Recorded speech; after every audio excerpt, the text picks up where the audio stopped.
Hello dear students, welcome back to gateway classes. तो last lecture जो हमने पढ़ा था उसमें हमने एडर और सबट्रैक्टर के बारे में पढ़ा था। फुल एडर, बीसीडी एडर, सारे एडर्स हमने पढ़ लिए थे। आज के लेक्चर में हम लोग कंपैरेटर्स पढ़ने वाले हैं, ठीक है, और डिकोडर्स पढ़ने वाले हैं, ठीक है। तो दो चीजें आज हम पढ़ेंगे, कंपैरेटर्स और डिकोडर्स। अब देखिए इसमें क्या क्या होता है वो देख लेते हैं एक बार। सिलेबस की बात करें, ये टॉपिक आपका पूरा कवर हो चुका है। आज हम कंपैरेटर पढ़ लेंगे पूरा और डिकोडर पढ़ लेंगे। इसके बाद नेक्स्ट लेक्चर में हम लोग मल्टीप्लेक्सर, एनकोडर वगैरह पढ़ेंगे। इसके अलावा डिकोडर, ये वाला टॉपिक आपका कंप्लीट हो चुका है, ये टॉपिक कंप्लीट हो चुका है, ये टॉपिक कंप्लीट हो चुका है, ये सारे टॉपिक आपके कंप्लीट हो चुके हैं। तो केवल आपका ये टॉपिक बचता है, बैरल शिफ्टर एंड एएलयू और मल्टीप्लेक्सर, डीमल्टीप्लेक्सर। दो टॉपिक आपके बचते हैं, दो लेक्चर्स और लगेंगे, आपकी यूनिट कंप्लीट हो जाएगी, राइट। तो स्टार्ट करते हैं अपने आज के टॉपिक से, जो कि है आपका कंपैरेटर। तो देखिए कंपैरेटर का काम क्या है। कंपैरेटर का काम है दो नंबर्स को कंपेयर करना। कंपेयर करके क्या बताएगा? कंपेयर करके बताएगा, मान लीजिए आपके दो इनपुट है, एक ए है और एक बी है। जब आपको कंपैरिजन करना है कि भाई क्या ये मेरा ए इस बी के इक्वल है, क्या ए बी से बड़ा है, क्या ए बी से छोटा है, अगर इस तरह के डिसीजन आपको चाहिए, इंडिकेटर्स आपको चाहिए, तो आप किस टूल का यूज करेंगे? आप कंपैरेटर का यूज करेंगे। बात समझ में आ गई? सिंपल सा काम है कंपैरेटर का, दो नंबर को या दो इनपुट्स को कंपेयर कराना। अब अगर आप उसको या तो इक्वल होंगे वो नंबर्स, या वो बड़ा होगा कोई एक, या कोई एक छोटा होगा, यही तीन कंडीशन हो सकती हैं। इन्हीं तीन कंडीशंस को हमें अपने लॉजिक गेट से इंप्लीमेंट करना है, उस कंपैरेटर को डिजाइन करना और आपको समझना है। तो देखिए कंपैरेटर क्या है? Comparator is a combinational circuit that compare two binary number A and B. दो को कंपेयर करता है and determine their relative magnitude. Relative magnitude कैसे कंपेयर कर सकता है? इधर ए इक्वल टू बी होगा, या ए ग्रेटर देन बी होगा, या ए स्मॉलर देन बी होगा। भाई ये तीन ही कंडीशन तो हो सकती हैं, ठीक है। अब इन तीन कंडीशन के लिए इसमें क्या होता है, सपोज हमने एक इनपुट यहां दिया, एक इनपुट यहां दिया, दो इनपुट हो गई। आउटपुट पे हमें कितने मिलने चाहिए? तीन आउटपुट मिलने चाहिए। क्या? एक तो इक्वल के लिए, एक ग्रेटर देन के लिए, एक स्मॉलर देन के लिए, ठीक है। तो तीन इनपुट मिल जाएगा। एक इनपुट इक्वल के लिए, सॉरी आउटपुट एक से आपको अगर इक्वल है तो ये हाई मिलेगा, अगर वो स्मॉलर है तो ये हाई मिलेगा, और अगर ग्रेटर है तो ये हाई मिलेगा, ठीक है। तो ये आपके कंपैरेटर का एक बेसिक डायग्राम है। अब कंपैरेटर कितने तरीके के हो सकते हैं? भाई मान लीजिए आप जिस नंबर को कंपेयर कर रहे हैं वो 1 बिट का नंबर है। सपोज आप दोनों ए और बी जो है वो 1 बिट का आपका डेटा है। तो अगर 1 बिट का डेटा है और उसको कंपेयर करना है तो उसको हम बोलते हैं 1 बिट कंपैरेटर, जिसमें हम केवल एक बिट को कंपेयर कर रहे हैं। तो 1 बिट कंपैरेटर का मतलब क्या है कि यहाँ पे दो जो इनपुट है वो सिंगल बिट इनपुट है, वो या तो 0 है या फिर 1 है, उसी को हम लोग कंपेयर कर रहे हैं। तो अगर उसको कंपेयर कर रहे हैं तो मान लीजिए हमने इनपुट लिया ए और बी। अब या तो ए 0 हो सकता है, बी भी 0 हो सकता है, ए 0 हो सकता है, बी 1 हो सकता है, ए 1 हो सकता है, बी 0 हो सकता है, ए 1 हो सकता है, बी भी 1 हो सकता है। तो ये चार पॉसिबल कंडीशंस हमारी बन रही है, 0 1 0 1 0 0 0 1 1 0 1 1, जहां पे ए सेपरेट है, बी सेपरेट है। अब देखिए ए और बी कंडीशन क्या होंगी? क्या ये दोनों इक्वल हैं? ए और बी इस केस में, पहले केस में दोनों 0 हैं, इक्वल हैं, तो कौन सा आउटपुट हाई होगा? इक्वल वाला। ये हाई हो गया, दिख रहा है, ये वाला हाई हो गया, ठीक। अब 0 और 1 कौन सा वाला ग्रेटर है? तो आप देखेंगे ए स्मॉलर है और बी ग्रेटर है, तो A smaller than B, A smaller than B I high हो गया।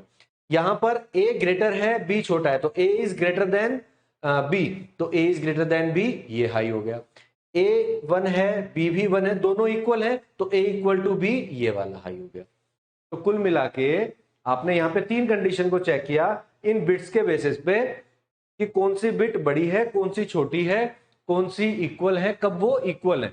जब इक्वल है तो दो केस में 0 0 इक्वल है, 1 1 भी इक्वल है, तो इक्वल हमें 1 और 1 मिला। जहां पे स्मॉलर है तो देखिए ए स्मॉलर कहां पर है? यहां पे बी बड़ा है, तो ये हाई हो गया। कब बी कब बड़ा है? यहां पर, सॉरी ए, तो ए यहां पर बड़ा है, तो ए ग्रेटर देन बी, ये आ गया। तो इस तरह से आपके आउटपुट बनाए जा सकते हैं। तो this is the truth table. समझ में आ गई? ट्रुथ टेबल आसान है, ठीक है। अब इसको हम रियलाइज कर लेते हैं यूजिंग के मैप। सबसे पहले हम बात करते हैं ए स्मॉलर देन बी की। अगर हम ए स्मॉलर देन बी की बात करें तो ये 1 कब है? ये 1 तब है जब ए इक्वल टू 0 है, बी इक्वल टू 1 है। यानी कि अगर मैं इसको ले लूं ए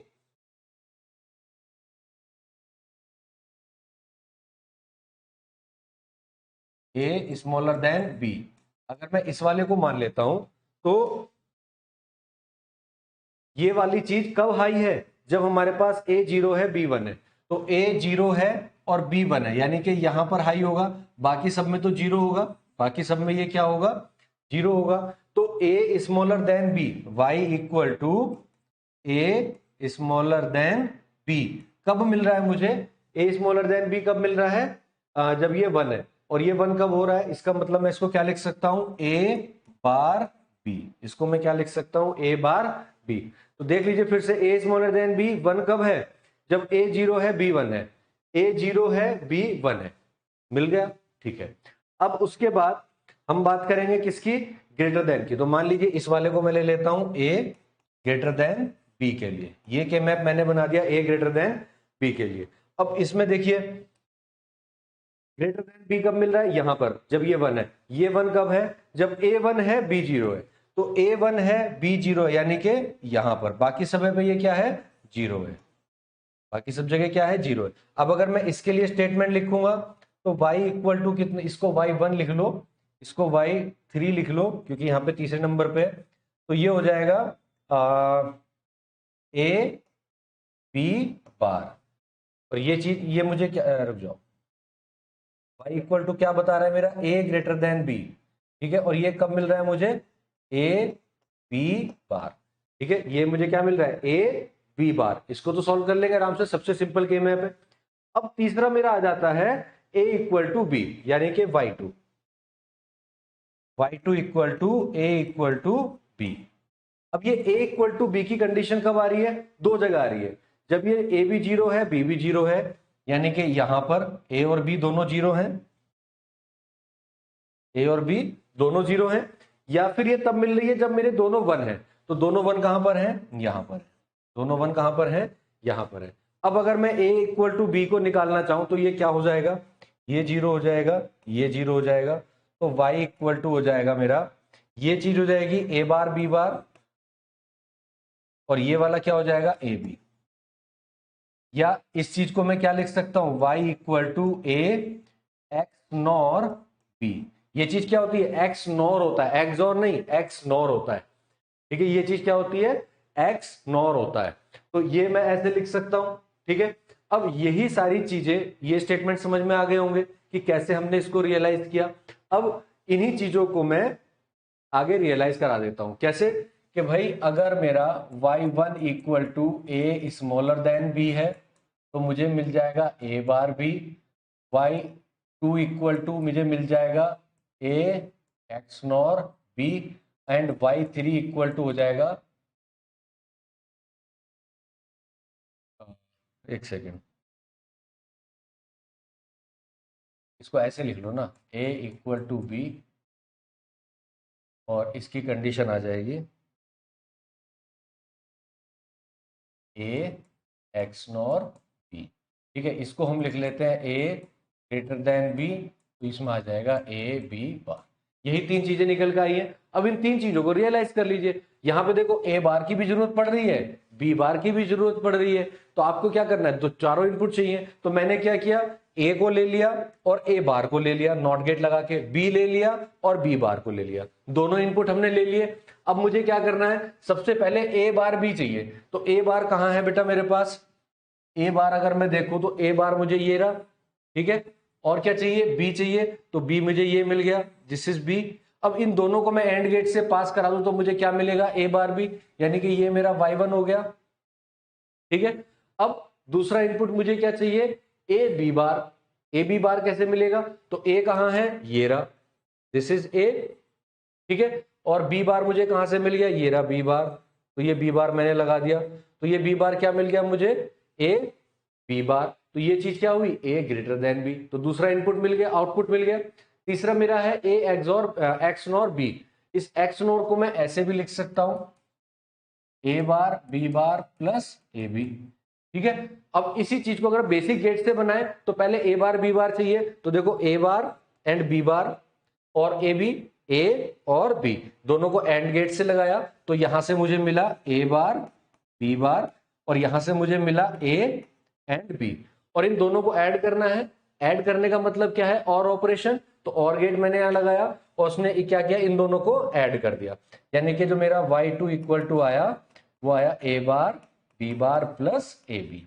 ठीक है, भले ही मैं इसको ए एक्स नॉर बी भी लिख दूं, लेकिन ये मेरा बेसिक गेट से आया। अब अगर आपसे एग्जाम में पूछा जाए कि realize circuit using basic gate only, तो आप ये डायग्राम बनाएंगे। अदरवाइज अगर आपसे कुछ नहीं कहता है तो आप ये भी बना सकते हो, या फिर इतने की जगह केवल एक एक्स नॉर गेट लगा सकते हो। देखो ऊपर और नीचे वाला तो बिल्कुल सेम है, इसकी जगह पर हमने क्या किया, एक एक्स नॉर गेट लगा दिया। तो एक एक्स नॉर गेट लगाया, ए इनपुट दिया बी इनपुट दिया, आउटपुट आ गया ए एक्स नॉर बी, तो ये आपका y2 आ गया। तो ये हमने रियलाइज किया यूजिंग एक्स नॉर गेट। ठीक है, एक्स नॉर गेट के साथ में, तो ये चीज समझ में आ गई। ये होता है हमारा 1 बिट कंपेरेटर, यानी कि अगर आपको केवल एक बिट को कंपेयर करना है, ऐसे ही आपका कंपेरेटर का साइज बढ़ता चला जाता है। अब सपोज आपको कंपैरिजन करना है ऐसे नंबर का जिसमें दो दो बिट है, जिसमें दो बिट है। एक वर्ड आपके पास आया ए और बी, ए जो है 0 0 भी हो सकता है, 0 1 भी हो सकता है, 1 0 भी हो सकता है, सिमिलरली बी भी ऐसे ही हो सकता है। तो अगर दो बिट का नंबर है और उसको कंपैरिजन करना है, तो हमारे पास कैसे हम इसको सॉल्व करेंगे कि दो बिट का नंबर है। तो देखिए ये क्या हुआ, ये पूरा हो गया हमारे पास ए, ठीक है, और ये पूरा हो गया हमारे पास बी। अब इसकी दो बिट है A1 A0 की, तो 0 0 0 0, फिर तो हमने इसको 0 से लेके 15 तक, क्योंकि 4 बिट हो गई तो 4 बिट को हमने 0 से 15 तक यहाँ पे लिख लिया कि भाई 0 1 2 3 4 5 6 7 8 9 10 11 12 13 14 एंड 15। ठीक है, अब इसमें आप क्या करें, इसकी दोनों बिट और इसकी दोनों बिट को एक साथ रख के कंपेयर करना है कि कौन सा मेरा हाई होगा।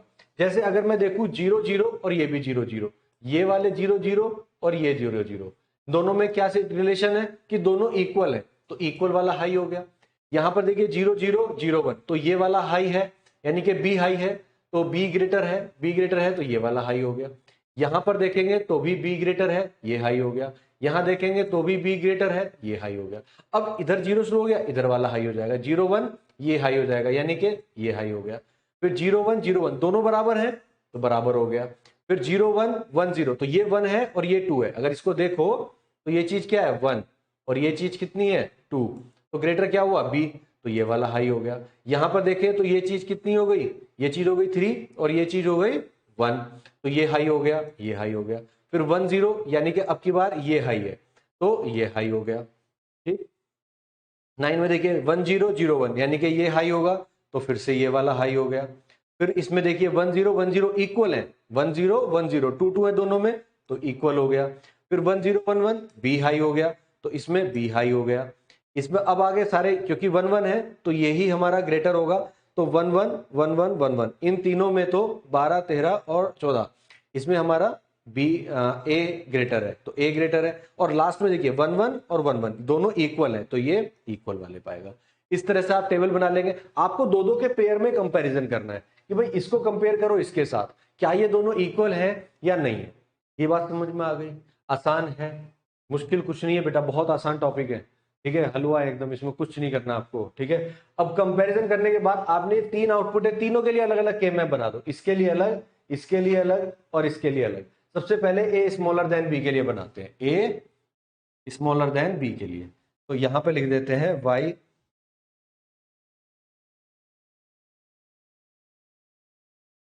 y1 equal to A smaller than B.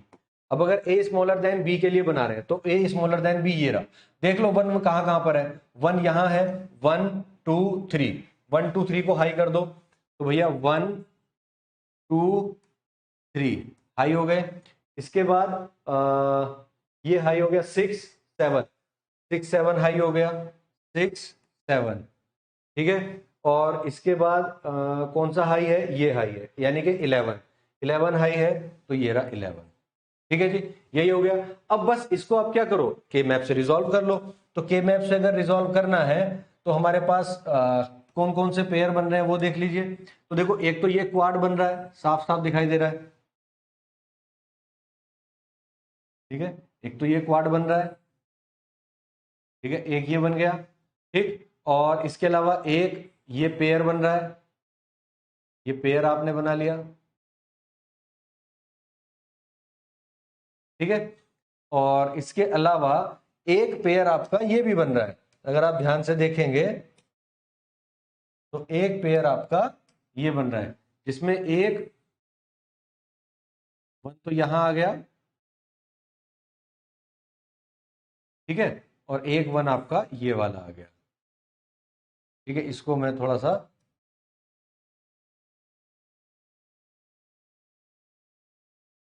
ऐसे कर देता हूं तो आपको समझ में आ जाएगा कि हमने किया क्या है, ठीक है।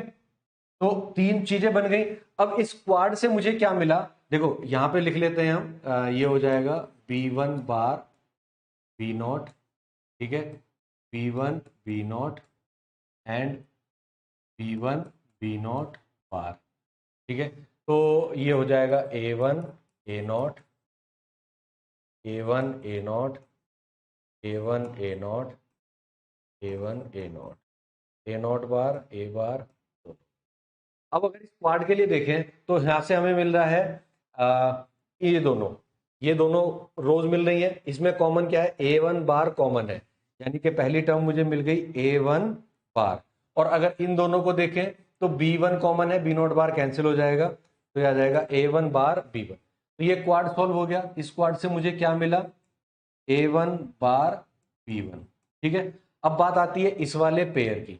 इस पेयर में अगर हम देखें तो A1 बार A नॉट बार तो है ही, A1 बार A नॉट बार, और इन दोनों में देख लीजिए कॉमन क्या है, B1 बार तो कैंसिल हो जाएगा, B नॉट बचेगा, तो B नॉट प्लस इस वाले में देख लीजिए, इसको अगर हम देखें तो B1 B नॉट तो है ही, B1 B नॉट, इसमें और इस वाले में क्या चीज कॉमन है, A1 बार कैंसिल हो जाएगा, A नॉट बार बचेगा, यानी कि A नॉट बार। तो ये आपका आ जाएगा। सिमिलरली अब आप इसके लिए देख लीजिए, अगर मैं इसकी बात करूं तो y equal to A greater than B, y3 हम ले लीजिए। अगर मैं a ग्रेटर देन 3 की बात करूं इसकी, तो ये कब कब हाई है, एक तो ये 4 पे हाई है, और इसके अलावा 4 8 9 पे हाई है।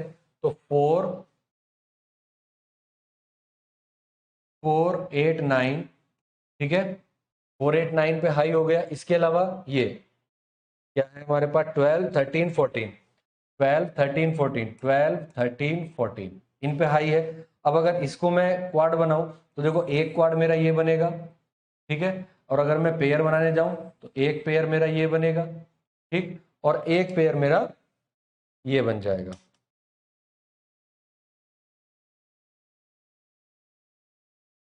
एक पेयर मेरा ये बन जाएगा, ठीक है जी। इसको अगर मैं सॉल्व कर लेता हूं तो मुझे क्या मिलेगा, क्वाड को सॉल्व कर लीजिए तो यहां पर हमें मिल जाएगा A1, ठीक है, और यहां से इसको सॉल्व करेंगे तो 0 0 बचेगा, 1 कैंसिल हो जाएगा, यानी कि B1 बार बचेगा, इन दोनों को कंपेयर करेंगे तो, ठीक है जी। A1 B1 बार प्लस इस कपल को एक बार कर लीजिए, पेयर को, इस पेयर को अगर हम देखें तो B1 बार B नॉट बार तो हमारे पास है ही, और यहां इन दोनों में देखेंगे तो केवल A नॉट बचेगा, तो A नॉट आ जाएगा, A नॉट प्लस इस वाले पेयर को अगर हम देखें, ये वाला जो पेयर है, तो यहां से हमारे पास ये तो रहेगा ही रहेगा, A1 A naught, A1 A not, and in दोनों में अगर हम कंपेयर करें तो 0 0 बचेगा, यानी कि B naught bar, B naught bar, ये हमारे पास आ जाएगा। अब अगर हम कंपेयर करें इसको, तो यहां पे तो दोनों में बार आ ही जाएगा, B1 B not, B1 B not, B1 B naught bar, A1 A naught, A1 A naught, A1 A naught, A1 A not, पे बार आ जाएगा, इस पे बार आ जाएगा, दोनों पे बार आ जाएगा। ठीक है, अब इक्वल वाले को और देख लेते हैं। इक्वल वाला 0 नंबर पे मिल रहा है, तो भैया 0 नंबर पे हाई है। ठीक है, और कहां पर हाई है, यहां, यानी कि 5 पे हाई है और 10 पे हाई है। 5 पे हाई है, 10 पे हाई है, इसके अलावा 15 पर हाई है। देखो जो सारी इंडिविजुअल टर्म आ रही हैं, सारी इंडिविजुअल टर्म आ रही है, यानी कि y2 इक्वल टू कितना हो जाएगा, a इक्वल टू b के लिए ले रहे हैं। तो अगर मैं इसकी बात करूं तो a1 a0 b1 b0 चारों का बार आ जाएगा। ठीक है, इस वाले के लिए, इसके लिए बात करें कि इसमें कोई पेयर नहीं बनेगा। इसकी अगर हम बात करें तो ये हो जाएगा a1 बार a0 a1 बार a0 और b1 b0 प्लस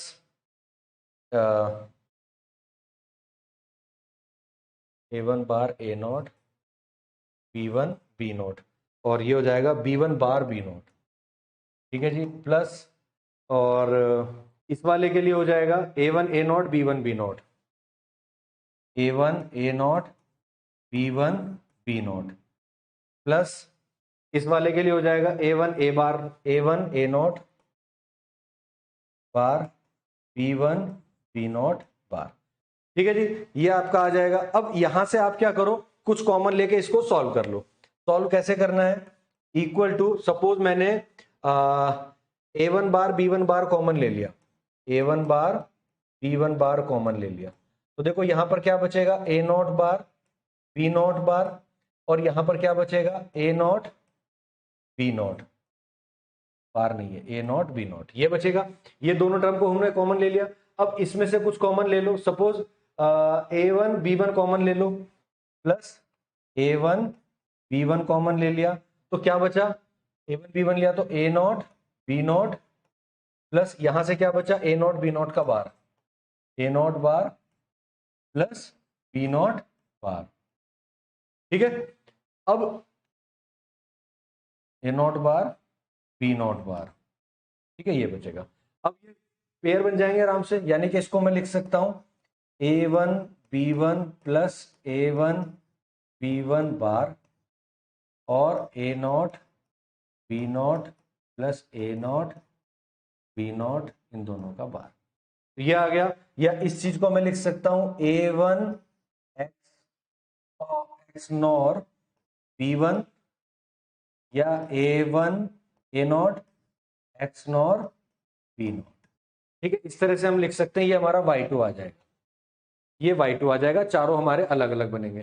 तो ये मैंने y2 को सॉल्व कर दिया। ठीक, अब इसी चीज को अगर हम रियलाइज करें तो यहां पर हम इसको रियलाइज कर सकते हैं। देखो यहां पे भी सॉल्व किया हुआ है कि a0 इसके लिए हमारा ये आ जाएगा, a1 a0 b0 a1 बार b1 यही आया था, a1 बार b1 a1 a0 b0 a1 a0 b0 और a0 बार b1 b2 a0 बार b1 b0। ठीक है, तो ये सारे स्टेटमेंट जो हमने यहाँ ड्राइव किए हैं वो हमने यहाँ पर भी लिख लिए। अब इसको रियलाइज करना है, तो मुझे नहीं लगता कि अब रियलाइज कराने में कोई दिक्कत है।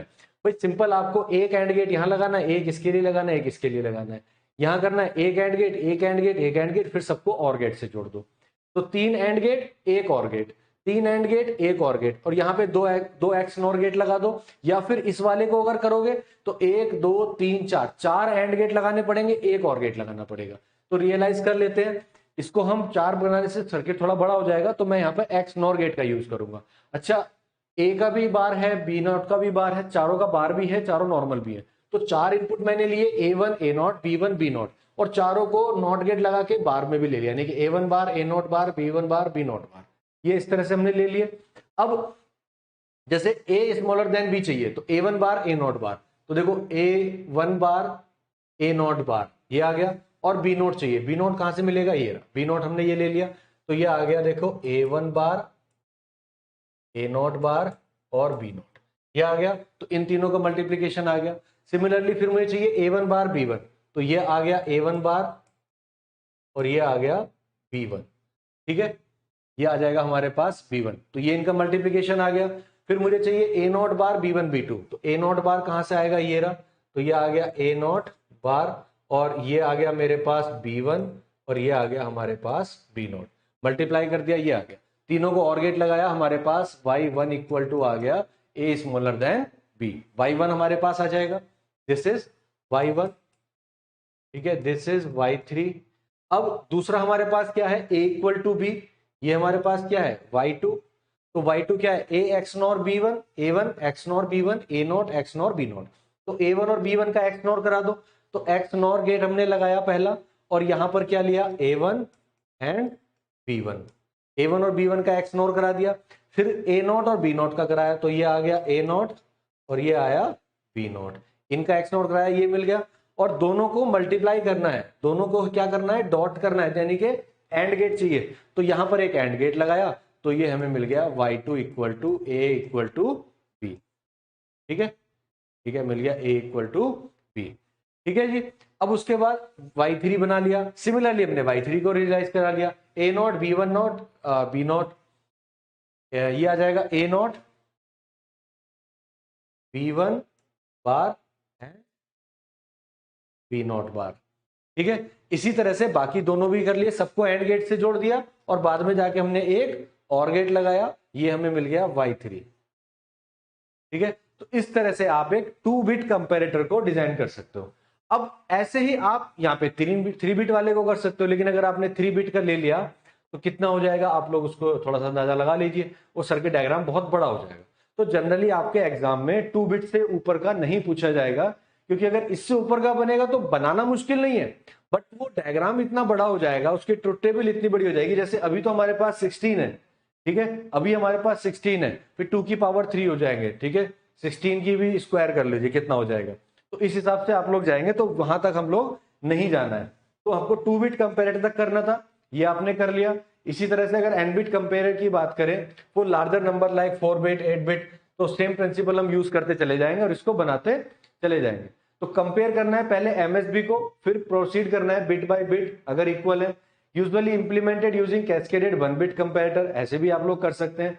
ये आईसी यूज की जाती है, जो आप पढ़ रहे हो ना MSI डिवाइसेस, आपके सिलेबस में क्या है, MSI है। MSI का मतलब होता है मीडियम स्केल इंटीग्रेशन, ठीक है, चिप। तो जैसे मीडियम स्केल होता है, लार्ज स्केल इंटीग्रेशन होता है, very large scale integration VLSI होता है। ऐसे MSI में जनरली आपकी जो चिप डिजाइनिंग होती है उसका काम, उसके बारे में आपको बताया जाता है। तो इसका जो नंबर है आईसी का 7485 आप जनरली यूज करते हो फॉर कंपेरेटर। अब अगर इसके एप्लीकेशन की बात करें तो डिजिटल सॉर्टिंग में करते हैं, सर्चिंग में कर लेते हैं, ALU में यूज होता है कंडीशन, जब आप इक्वल लेस देन प्रोग्रामिंग करते हो तो वहां पे आपको जरूरत पड़ती है कि इक्वल टू लेस देन करना है, तो वो यही कंपेरेटर यूज होता है। इनपुट मैचिंग का काम कराता है आपका मेमोरी सिस्टम में। तो this is the function of comparator, इस तरह से आप कंपेरेटर को यूज करते हैं। नेक्स्ट टॉपिक हमारा शुरू होता है डिकोडर। डिकोडर आपका 2:1 2 to 4 लाइन डिकोडर आपसे पूछा भी गया था। डिकोडर का काम होता है डिकोड करना। डिकोड करना मतलब अगर आपके पास it is a combinational circuit that convert binary information from an input into a maximum of 2 की power n unique output line. मतलब आपके पास 2 इनपुट है तो 4 आउटपुट होंगे। अब इनके कोरस्पॉन्डिंग कौन सा आउटपुट आपका ऑन होना है ये डिसाइड करेगा आपका इनपुट क्या है। जैसे अगर आपके पास A और B 2 इनपुट हैं, हमारे पास A और B 2 इनपुट है, तो इनसे 4 कॉम्बिनेशन पॉसिबल है, 0 0 0 1 1 0 1 1। अब जब 0 0 होगा तो ये वाली हाई हो जाएगी, जब 0 1 होगा तो D1 हाई होगा, जब 1 0 होगा तो D2 हाई हो जाएगा, जब 1 1 हो जाएगा तो D3 हाई हो जाएगा। तो कौन सा आउटपुट कब हाई होना है वो इनपुट के हिसाब से हमारा डिसाइड होगा। ये होता है डिकोडर। तो ये 2 to 4 लाइन डिकोडर, यानी कि 2 इनपुट है तो 4 आउटपुट होंगे। भाई 4 पॉसिबल कॉम्बिनेशन है तो 4 आपके आउटपुट होंगे। तो जैसे 0 0 पे D0 हाई हुआ, बाकी कोई सा भी हाई नहीं होगा। 0 1 पे केवल 1 हाई होगा, 1 0 पे 2 हाई होगा, 1 1 पे 3 हाई होगा। तो ये होता है 2 to 4 लाइन डिकोडर। इसमें इनपुट 2 होंगे, आउटपुट हमारे 4 होंगे। ठीक है, अब इसका चाहे तो आप सर्किट को रियलाइज करा सकते हो। कैसे कि भाई हम लिख लेते हैं D0 हमारा क्या होगा, D0 कब मिल रहा है, D0 मुझे मिल रहा है जब मेरा A और B दोनों 0 है, यानी कि A बार और 1 तो है ही नहीं ना इसमें, A बार एंड B बार। ठीक है, B1 मुझे कब मिल रहा है, B1 मुझे मिल रहा है जब A 0 है B1 है। A 0 है मतलब A बार और B मेरा 1 है। D2 मुझे कब मिल रहा है, जब मेरा A1 है B0 है, यानी कि A B बार, और D3 मुझे कब मिल रहा है, जब दोनों 1 है, यानी कि AB। तो this are the boolean function जो हम D0, D1, D2, D3 के लिए बना सकते हैं। तो इस तरह से आप इसको रियलाइज कर सकते हो। अब आप इसका लॉजिक डायग्राम भी बना सकते हो, ठीक है। अगर लॉजिक डायग्राम बनाना है तो हमें लिखना पड़ेगा simply D0, D1, D2, D3, ये हो जाएगा AB, ये हो जाएगा A बार B बार, ये हो जाएगा AB AB। 1 का मतलब होता है 0 1, यानी कि ये, और इसका 1 0, यानी कि ये चार हमें मिल गए। अब देखिए चारों में A बार भी है और A भी है, तो हम दोनों यूज करेंगे। A को हमने ले लिया, A की लाइन, और फिर A बार की लाइन। ये तरीका सबसे आसान रहता है। अब जितने इनपुट है ना, सारे पहले इनपुट को बना लो और उसको इन्वर्ट करके भी बना लो। तो ये इनपुट लाइन हमें अगर मिल गई ना, फिर कौन कौन से इनपुट उठाने लगाते चले जाओ, एंड गेट बनाओ और रियलाइज करो। तो जैसे A बार B बार चाहिए, तो A बार हमने ले लिया, ठीक है, और यहां से B बार ले लिया, तो ये हमारा क्या हुआ, D0 आ जाएगा। जब हमारे पास A बार B होगा, यानी कि ये A बार है और ये B है, तो A बार और B हमने ले लिया, तो हमारा क्या हो गया, ये D1 आ गया। फिर हमने क्या लिया, A ले लिया और यहां से B बार को उठाया, तो ये एंड गेट से हमें क्या मिला, AB बार मिला। जब दोनों 1 है, यानी कि A है और B है, तब हमारे पास D3 हमें मिला।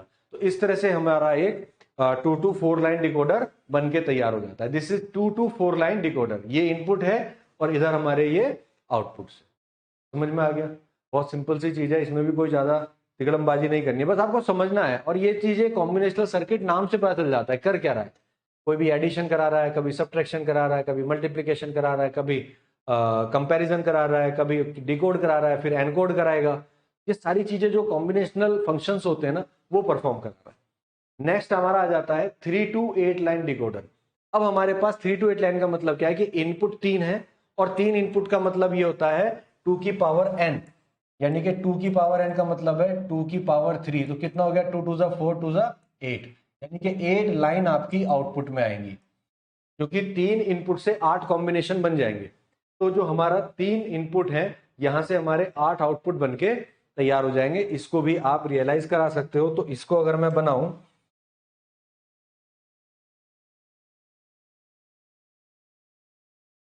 ठीक है, 1 2 3, तो सपोज A B और C हमने दे दिया, और यहां पर हमने दे दिया D0 D1 D2 D3 D4 D5 D6 D7, ठीक है। तो 8 हो गए, 1 2 3 4 5 6 7 8, ठीक है। तो ये हो गया 3 to 8 लाइन डिकोडर, ठीक है जी। 3 से हमने कितने कर लिए, 8 कर लिए। अब बस ये देखना है, तीनों को हमने लिख लिया 0 0 0 0 0 1 0 1 0, वही लिख लिया हमने जैसे हम लिखते आ रहे थे बाइनरी को 3 बिट में। बस अब क्या देखना है कि जब ये तीनों 0 होंगे तो ये वाला हाई हो जाएगा, जब ये 3 1 होंगे तो ये हाई हो जाएगा, जब 2 होगा तो ये, जब 3 होगा तो ये, 4 होगा तो ये, 5 पे ये, 6 पे ये, 7 पे ये, एक एक करके सारे हाई होते चले जाएंगे। अब अगर मैं इसके फंक्शन भी लिखना चाहूं तो D0 मेरा क्या हो जाएगा, देखिए D0 इक्वल टू क्या होगा बताइए, D0 इक्वल टू हो जाएगा A B C, तीनों निगेटिव है, यानी कि A bar B bar C बार। इसी तरह से D1 क्या हो जाएगा, A bar B bar C। तो पहले तो मैं ABC लिख लेता हूं, बाद में बार लगा दूंगा, है ना। ABC D3 ABC D4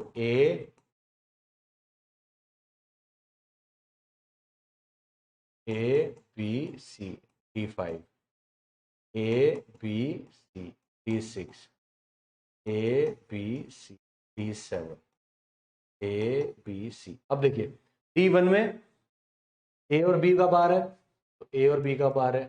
D2 में A और C का बार है, तो A और C का बार बना दिया।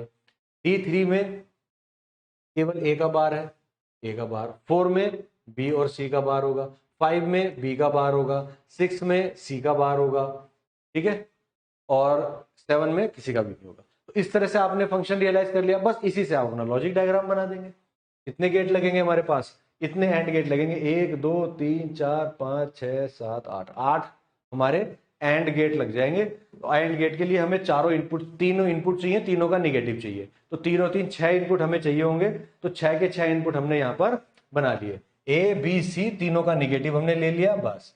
अब तीनों के निगेटिव उठा के बना दिया तो D नॉट आ गया। पहला दूसरा निगेटिव करके तीसरे को पॉजिटिव लिए ले लिया, नॉर्मल C, तो हमारा D1 आ गया। इसी तरह से D2 आ जाएगा, D3 आ जाएगा, D4, D5, D6, D7। 8 के 8 गेट आप बनाएंगे तो ये कहलाता है हमारा डिकोडर।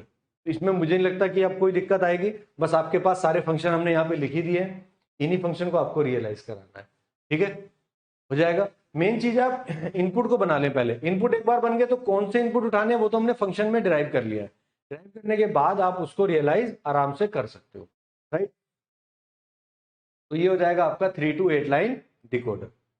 ठीक है, इसके बाद 4 to 16 लाइन डिकोडर। अब अगर हम इसको नॉर्मली रियलाइज करें ना तो ये थोड़ा सा और कॉम्प्लिकेटेड हो जाएगा, क्योंकि अब आपके पास 16 गेट लगेंगे। तो शायद पेज पे जगह भी ना बचती इतनी, या बचती तो वो छोटे छोटे से बनते, वो इतने अच्छे लगते। तो हम क्या कर सकते हैं, या तो क्वेश्चन इस तरह से पूछा जा सकता है, अगर ये आया यूजिंग 3 to 8 लाइन डिकोडर, आप 3 to 8 लाइन के 2 डिकोडर यूज कर लो, उससे बना के दिखा दो, मत बनाओ आप।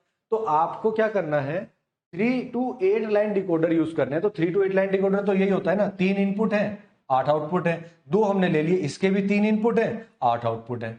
लेकिन हमें क्या करना है, 4 to 16 लाइन बनानी है, तो हमें तो इनपुट 3 ही रखने हैं। तो क्या किया, इसके तीनों को हमने आपस में शॉर्ट कर दिया। देखो इसका जो इनपुट है ये वाला, उसको हमने इसको दे दिया। सपोज ये ए है, ये बी सी और डी, बी हमने इसको भी दिया, बी हमने इसको भी दिया, सी इसको भी दिया, सी इसको भी दिया, डी इसको दिया, तो इसको भी दिया। तो ये बी सी डी है, ये भी क्या है, बी सी डी है।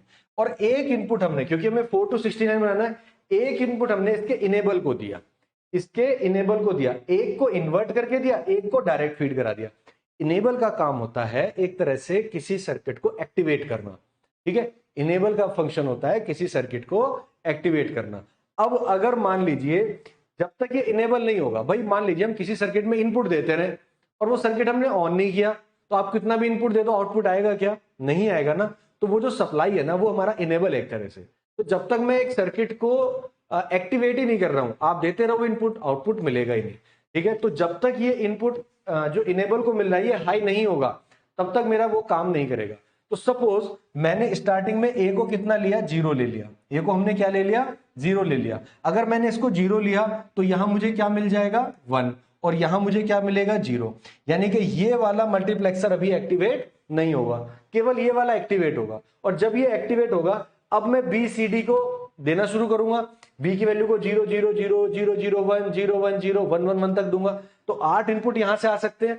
कौन कौन से हो सकते हैं, D0 से लेके D0, D1, D2, D3, D4, D5, D6, D7। तो शुरू के 7 इनपुट तो मुझे तब मिल गए ना जब मैंने इसको 0 रखा हुआ है और BCD की वैल्यू को मैं लगातार बदल के देख रहा हूं, जो भी मुझे चाहिए तो मुझे यहां से मिल जाएगा। अब अगर मुझे 7 से आगे का भी आउटपुट चाहिए, 7 से आगे का आउटपुट चाहिए, तो मैं क्या करूंगा, इस जो इनेबल बिट है इसको 0 से चेंज करके क्या कर दूंगा, 1 कर दूंगा। जैसे ही 1 करूंगा ये चीज मेरी हो जाएगी 0 और ये चीज क्या हो जाएगी, 1। अब ये वाला बंद हो जाएगा और ये एक्टिवेट हो जाएगा। जैसे ये एक्टिवेट होगा फिर से BCD को 0 0 0 0 0 1 0 1 0 1 1 1 तक हम देंगे, तो हमारे जो आउटपुट आ जाएंगे वो यहां आ जाएंगे D8, D9, D10, D11, D12, D13, D14 and D15। ठीक है, तो पहले 8 जब हमने इनेबल 0 लिया तो आप ऐसे समझ लो कि हमने B, C, D तो लिया है, A और ले लिया। तो स्टार्टिंग के केस में तो हम A को क्या रख रहे हैं, 0 रख रहे हैं। स्टार्टिंग के 8 केस में हमने क्या लिया, D0 से लेके D7 तक हमने A को क्या लिया, 0 लिया, और BCD की वैल्यू को हमने चेंज करना शुरू कर दिया। ठीक है, फिर D7 से लेके और D15 तक, D8 से लेके D15 तक हमने वैल्यू क्या ली, 1, और फिर BCD को चेंज किया। तो आप देखेंगे कि जो हमारा फंक्शन आ रहा है वो इस तरह से आएगा, या इसकी जो टेबल हम लोग बना देंगे, एक सेकेंड, इसकी टेबल आप चाहो तो बना लीजिए, 8 8 16 का टेबल बनेगी। ठीक है, 4 के साथ में, और मैं टेबल बता देता हूं, इस तरह से आप लोग बना लीजिएगा चाहे तो। जैसे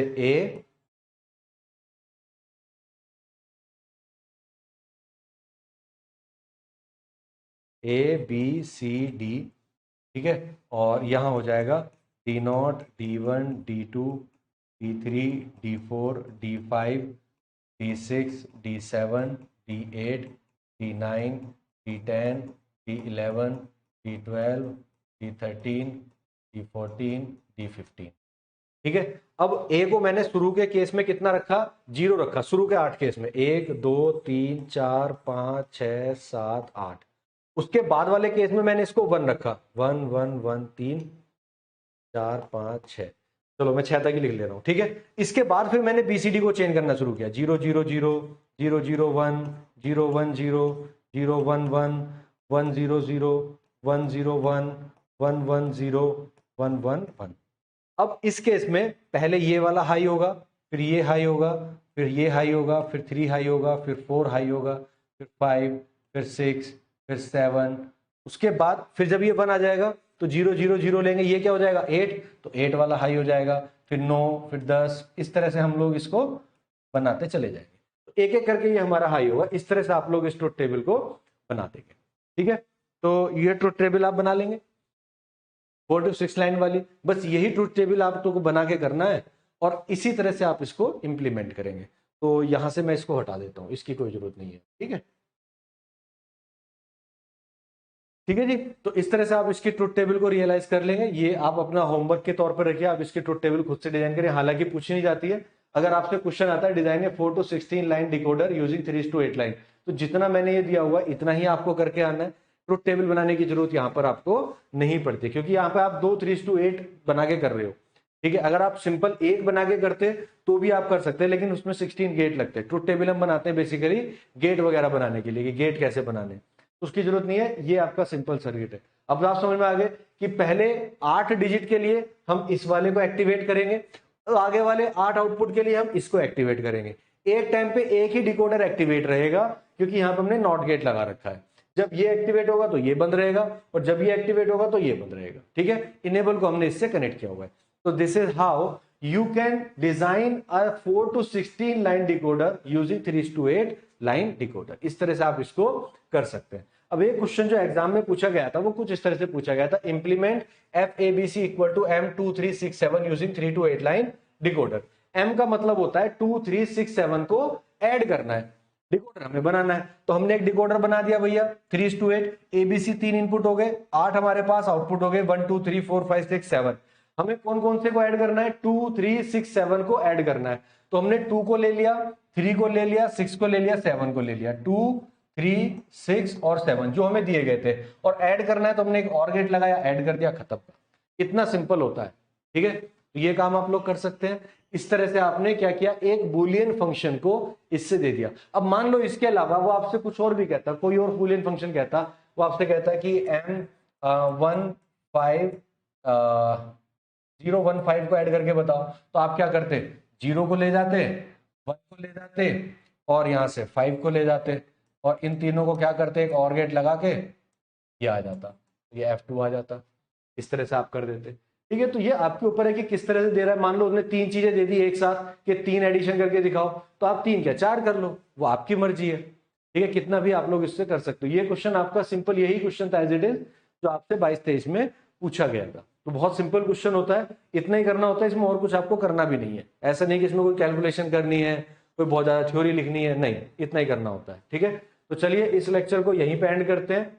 अच्छा, उससे पहले एप्लीकेशन देख लेते हैं। सॉरी, एप्लीकेशन क्या थी, मेमोरी एड्रेसिंग को डिकोड कर सकते हैं, मेमोरी लोकेशन को आप सेलेक्ट कर सकते हैं, इंस्ट्रक्शन को डिकोड कर सकते हैं, उसके काम में आती है। 7 सेगमेंट डिस्प्ले को डिकोड कर सकते हैं, कि जो बाइनरी कोडेड इनपुट आ रहा है उसको डिस्प्ले लाइट कौन से कब ऑन करानी है वो आप करा सकते हो उसके हिसाब से। डीमल्टीप्लेक्सिंग कर सकते हैं using to connect one input line to one of many output lines. Digital communication में यूज होता है, या डिकोडर का बहुत यूज होता है।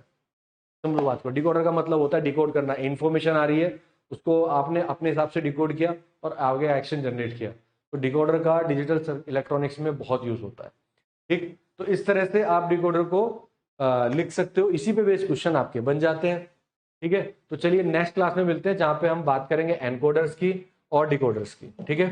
Thank you very much.